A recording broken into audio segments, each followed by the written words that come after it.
നാം എല്ലാവരും ജീവിതത്തിൽ സമയമില്ല എന്ന് പറയുന്നവരാണ്. നമുക്ക് കാര്യങ്ങൾ ചെയ്യാൻ സമയം വേണമെങ്കിൽ നമ്മുടെ മനസ്സിന് ശാന്തത വേണം.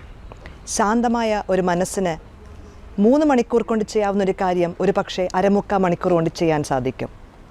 എങ്ങനെയാണ് ശാന്തമായ ഒരു മനസ്സിന് ഉടമയാകുക?